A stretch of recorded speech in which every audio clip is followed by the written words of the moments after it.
Good morning friends. और आज हम पढ़ने वाले हैं ग्लाइकोमा। तो जब भी हम ग्लाइकोमा पढ़ेंगे तो हमें एक टर्म देखने को मिलेगा आईओपी। इसका मतलब होता है इंटर ऑकुलर प्रेशर। तो जो इनसाइड ऑकुलर प्रेशर होता है उसकी बात कर रहे हैं, ठीक है। तो ये मेनली दो चीज़ें मेंटेन करते हैं, एक तो होता है विट्रस ह्यूमर और एक होता है एक्वस ह्यूमर। तो मेनली इन दोनों का वर्क होता है आई की शेप को मेंटेन रखना, ठीक है।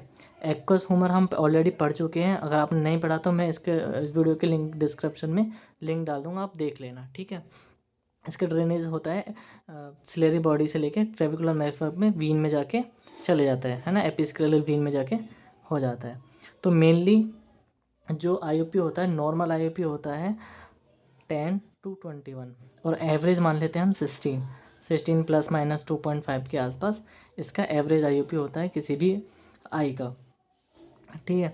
जो मेनली जब भी हम ग्लाइकोमा पढ़ेंगे तो आईओपी इंक्रीज़ होने की वजह से ग्लाइकोमा होता है, ये एक मेन रीज़न है, ठीक है। अब इसके लोकल फैक्टर्स क्या क्या हो सकते हैं ग्लाइकोमा के। फर्स्ट है rate of aqueous humour formation.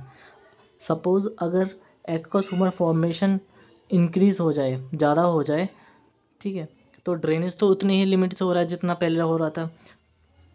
तो आई के क्या होगा, आई का वॉल्यूम बढ़ जाएगा, जिसकी वजह से ये दो जगह स्ट्रेंथ प्रेशर डालेगी। एक तो कॉर्निया पर प्रेशर डालेगी और एक डालेगी हमारी रेटिना पे, ठीक है। कॉर्निया की स्ट्रेंथ इतनी ज़्यादा होती है कि वो तो पुश नहीं कर पाता, जिसकी वजह से हमारे जो रेटिना होती है उसकी ऑप्टिक नर्व हेड जो होते हैं वो डैमेज हो जाते हैं। जब ऑप्टिक नर्व हेड डैमेज हो जाते हैं इस प्रेशर की वजह से, तो इसी कंडीशन को बोलते हैं हम ग्लाइकोमा, ठीक है। ग्लाइकोमा की डेफिनेशन आप यहाँ पे भी देख सकते हैं। Glaucoma is not a single disease process but a group of disorder in which IOP is raised but the tolerance limit of the affected eye resulting in the damage of the optic nerve head and reversible visual field defect, ठीक है। Glaucoma एक लौती ऐसी disease है जिसमें जो हमारा vision है वो रिवर्स नहीं हो पाता है। ये ट्रीटेबल नहीं, ये इससे हम विज़न प्रिवेंट कर सकते हैं, लेकिन जो हमारा विज़न जा चुका है उसे हम ला नहीं सकते, इरिवर्सिबल विजुअल फील्ड डिफेक्ट, ठीक है। सेकंड है रेजिस्टेंस ऑफ एक्वस फ्लो। अभी क्या होता है, हमारा जो एक्वस फॉर्मेशन हो रहा है उसकी रेंज कितनी होती है, 2.3 से लेके 2.5 म्यूएल पर मिनट हो रही है, ठीक है। अभी इसका फ्लो, इसका जो फॉर्मेशन हो रही है वो तो इस रेट से हो रही है, लेकिन ड्रेनेज उस रेट से नहीं हो रहा है, जिसकी जैसे ये होता है ना हमारा ट्रेबिकुलर मैशवर्क। इस ट्रेबिकुलर मैशवर्क में जो फ्लो हो रहा है हमारा एक्वस ह्यूमर का वो सही से नहीं हो पा रहा है। इसमें कोई ना कोई ऑब्स्ट्रक्शन आ रही है, या फिर इसमें जो कोई झुर्रियाँ पड़ गई, या फिर किसी भी वजह से कोई ऑब्स्ट्रक्शन आ रही है, तो हमारा फ्लो नहीं हो पाएगा, जिसकी वजह से फिर दोबारा वही सेम कंडीशन होगी, एक्वस जो हमारा आईओपी है वो इंक्रीज़ हो जाएगा, ठीक है। आईओपी देन दोबारा इंक्रीज हो जाएगा, जिसकी वजह से हमारा ग्लाइकोमा होने के चांसेस होते हैं। Third condition dilation of people. So mainly क्या होता है, जब भी हमारा पीपल डायलेट होने लगता है तो ये एंगल्स को क्लोज करने लग जाता है। यहाँ पे जो एंगल्स होते हैं इनको क्लोज करता है, ठीक है। जिसकी वजह से फिर ड्रेनेज में प्रॉब्लम आती है। ड्रेनेज सही से जितना अमाउंट से पहले हो पाता है उस अमाउंट से नहीं हो पाता है। यही रीज़न है कि आईओपी देन फिर इंक्रीज़ हो जाता है, जिसकी वजह से ग्लाइकोमा हो जाता है, ठीक है। अभी मेनली क्या होता है, जब भी हम नॉर्मल एग्जामिनेशन करते हैं तो पेशेंट का आईओपी पहले मेज़र करते हैं डायलेट करने से पहले। किसी भी ग्लाइकोमा पेशेंट को जब भी हम डायलेट करते हैं उससे पहले आईओपी लेना बहुत ही कंपलसरी होता है, ठीक है। अब इसके जनरल फैक्टर की बात करते हैं। First factor heredity. Mainly heredity में आते हैं ओपन एंगल ग्लाइकोमा, एक टर्म इसका एक टाइप है ग्लाइकोमा का, ओपन एंगल ग्लाइकोमा, जिसमें मेनली जेनेटिक्स इन्वॉल्वमेंट है। एज का ज़्यादा बड़ा रोल नहीं है। जैसे एडल्ट की बात करें 20 से लेकर 25 तक तो एज कॉमन रहती है, लेकिन अगर हम 40 से ज़्यादा हो जाता है ना एज, किसी भी पर्सन की 40 से ज़्यादा एज हो जाती है तो ग्लाइकोमा के चांसेस हो जाते हैं, ठीक है। अब ग्लाइकोमा के चांसेस कैसे हो जाते हैं, जब हमारा ट्रेबिकुलर मैशवर्क होता है, इसकी जो वॉल्स होती हैं, जैसे किसी भी पर्सन के फेस पे झुर्रियाँ पड़ जाती हैं, इसमें इनसाइड वॉल जो होती है वो ऐसे इसमें झुर्रियाँ टाइप पड़ जाती है, जिसकी वजह से जो रेस्ट्रिक्शन होता है एक्वस फ्लो का, वो बहुत एक्वस फ्लो का रेजिस्टेंस ज़्यादा हो जाता है, जिसकी वजह से जो फ्लो है वो हमारा रुक जाता है, ठीक है। तो एज भी मैटर करती है। 40 से एबव में ज़्यादा चांसेस होते हैं ग्लाइकोमा के।